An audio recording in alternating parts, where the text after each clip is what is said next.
नमस्कार दोस्तों, हमारी आज की कहानी का नाम है दुखड़ा। सुरेश बाबू अपने बेटों की देखभाल करने और उनको खुश रखने में कोई कोर कसर नहीं छोड़ते थे।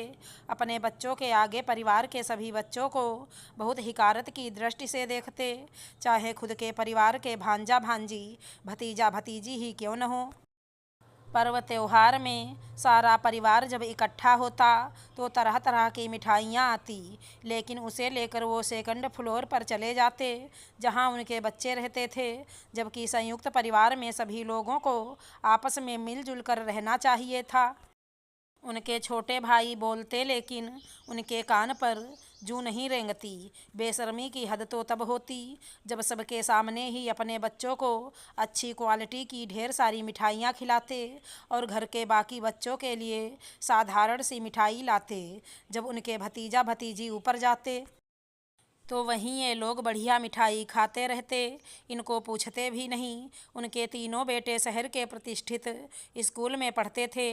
पढ़ाई समाप्त कर Raju engineer, Rahul police inspector, तो सूरज केंद्रीय विद्यालय में +2 को पढ़ाने लगा। राजू की शादी के लिए जो भी आता तो उससे तपाक से कहते, भाई बेटा 1.5 लाख कमाता है, उसके स्टैंडर्ड का ही रिश्ता मुझे चाहिए। बहुत ही धूमधाम से शादी करनी है। मुझे स्मार्ट और संस्कारी बहू चाहिए। नौकरी नहीं भी करती हो तो चलेगी। बेटी वाले थोड़ा झेपते, अपनी औकात देखते और चलते बनते। इस तरह कई बढ़िया रिश्ते उनके हाथ से निकल गए।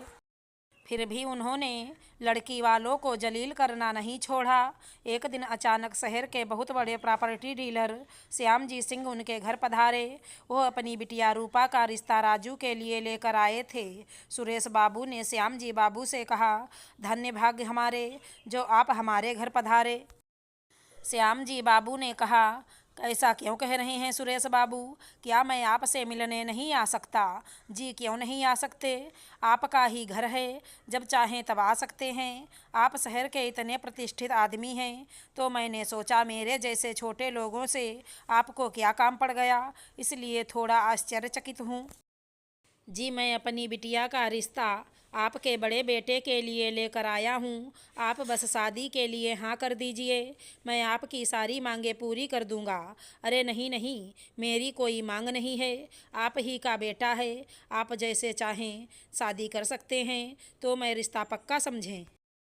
आप अपनी श्रीमती जी से भी राय ले लीजिएगा, शायद उनकी भी कुछ ख्वाहिश हो। शादी में हर माँ के कुछ अरमान होते हैं और उनकी कोई मांग हो तो वो भी पूछ लीजिएगा, क्योंकि मर्दों से ज़्यादा महिलाओं को दान दहेज का शौक रहता है। नहीं श्याम जी बाबू, मालती से क्या पूछना। हम लोगों की कोई मांग नहीं है। मैं तो अपनी तरफ से पूरी कोशिश करूँगा और कोई भी चीज़ की कमी नहीं होने दूँगा। भगवान की दया से सब कुछ है मेरे पास। श्याम जी बाबू ढेर सारा दान दहेज देने का वादा कर अपने घर लौट आए। सुरेश बाबू और मालती दोनों बहुत खुश हुए कि इतने अमीर व्यक्ति के यहाँ मेरे बेटे की शादी तय हुई है। सुरेश बाबू और मालती जी ने बड़े बेटे की शादी बहुत ही धूमधाम से की। दहेज में ढेर सारा नगद और इतना सामान मिला कि उनका तीनों फ्लोर भर गया। मोहल्ले में सुरेश बाबू सीना चौड़ा किए घूमते थे, मानो कह रहे हों, देखा मेरी हैसियत और अपनी औकात। नई नवेली दुल्हन मॉडर्न जमाने की थी। छोटे कपड़े पहनना, देर से सोना और देर से उठना उसकी फितरत में शुमार थी। सुरेश बाबू और मालती जी को यह बिल्कुल पसंद नहीं आता था। मालती जी अक्सर बहू को टोक देती थी। एक दिन वह उनकी नज़रों के सामने छोटे छोटे कपड़े पहन चली आई तो उन्होंने मर्यादा पर लंबा चौड़ा लेक्चर दे डाला। टोका टाकी बहू को पसंद नहीं आ रहा था। उसने राजू से कहा, तुम्हारे मम्मी पापा को मेरे कपड़े पर आपत्ति क्यों होती है? तुम्हारे माँ बाप तो बहुत ही जाहिल गंवार हैं। उनकी कोई बेटी नहीं है, इसलिए बेटियों के साथ कैसा सलूक करना चाहिए इन गंवारों को नहीं पता। यदि उन्हें टिपिकल बहू चाहिए तो कोई गांव देहात की लड़की लाते। मुझे जैसी मॉडर्न लड़की से तुम्हारी शादी करने की क्या ज़रूरत थी? बहू ने अपनी आदत नहीं बदली।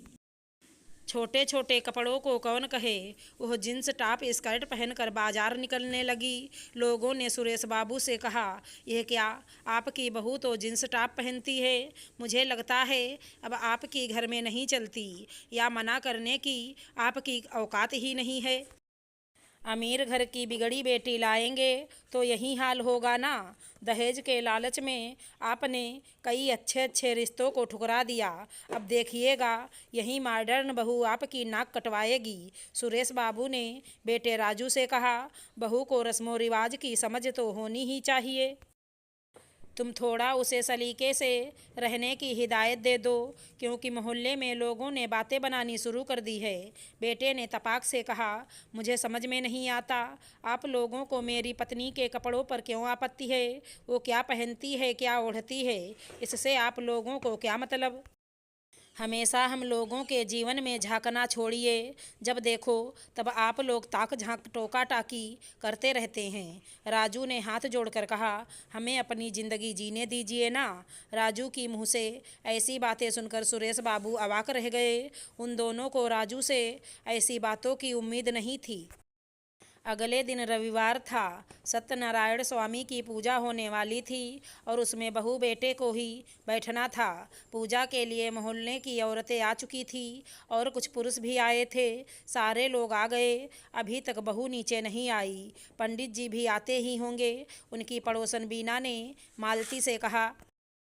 राहुल ने आकर कहा कि भाभी जी अभी सोई हुई हैं, तो तुमने उन्हें उठाया नहीं। मालती ने गुस्साते हुए कहा, मैंने उन्हें जगाया तो उन्होंने कहा है कि माता जी खुद ही पूजा में बैठ जाएं। अरे राहुल, तुमने बताया नहीं कि पूजा उन दोनों के लिए ही रखी गई है। मैंने बताया था, लेकिन उन्होंने कहा कि मैं पूजा पाठ नहीं मानती हूँ। तभी सुरेश बाबू ने कहा कि कोई बात नहीं, मैं ही पूजा पर बैठ जाता हूँ। किसी तरह पूजा संपन्न हुई। सभी लोग बातें बनाते हुए अपने अपने घर को लौट गए।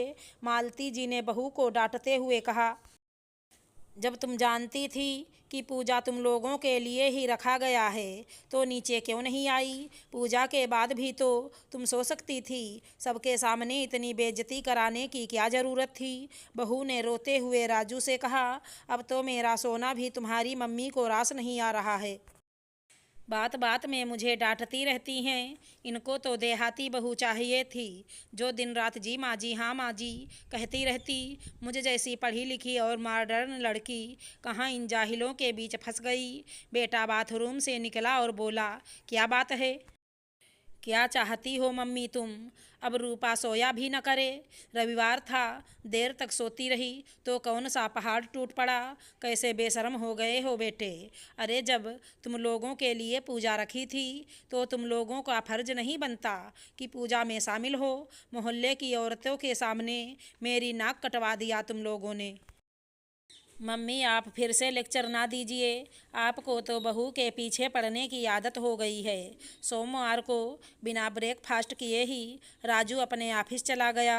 रात में भी देर से घर लौटा और सीधे अपने कमरे में चला गया। अपने मम्मी पापा से कोई बात नहीं की। मंगलवार को अचानक एक मालवाहक गाड़ी दरवाजे पर आकर खड़ी हो गई। उसमें से कुछ मजदूर निकलकर राजू के कमरे की तरफ जाने लगे। मालती जी ने कहा, अरे ऊपर की तरफ, तुम लोग कहाँ जा रहे हो। इस पर राजू ने कहा कि आओ तुम लोग सीधे ऊपर ही चले आओ। वहाँ से सारा सामान लाकर उस गाड़ी में लादने लगे। सुरेश बाबू और उनकी पत्नी मालती जी परेशान हो गए। दोनों ने पूछा, कहाँ जा रहे हो सामान लेकर, लेकिन उन लोगों ने कोई जवाब नहीं दिया। तब सामान ले जाने वाला एक मजदूर ही बोला कि मैडम के पिताजी ने इनके लिए आलीशान घर खरीदा है, उसी में रहने जा रहे हैं। सुरेश बाबू ने विस्मित नज़रों से बेटे की ओर देखा और कहा, ऐसा क्यों कर रहे हो बेटा, कोई अपने माँ बाप का साथ छोड़कर जाता है क्या। रूपा आप लोगों के साथ एडजस्ट नहीं कर पा रही है, इसलिए उसके डैडी ने हम दोनों को एक मकान उपहार स्वरूप दिया है। उसी में हम लोग रहने जा रहे हैं। सामान लदता देख आसपास के लोग जमा हो गए। सुरेश बाबू और मालती जी के पास मोहल्ले वालों की घूरती निगाहों का जवाब नहीं था। बेटा बहू चले गए। और सुरेश बाबू और मालती जी अपने घर में कैद हो गए। उनके दोनों बेटों को जब पता चला कि भैया भाभी घर छोड़कर चले गए तो उन लोगों ने भी अपने मम्मी पापा को ही दोषी करार दिया। सुरेश बाबू और मालती जी खामोश थे। किससे अपना दुखड़ा कहें, उन्हें समझ नहीं आ रहा था कैसे अपने दोनों बेटों को समझाएं कि कसूरवार वो नहीं हैं। आशा करती हूँ हमारी कहानी अच्छी लगी होगी। धन्यवाद दोस्तों।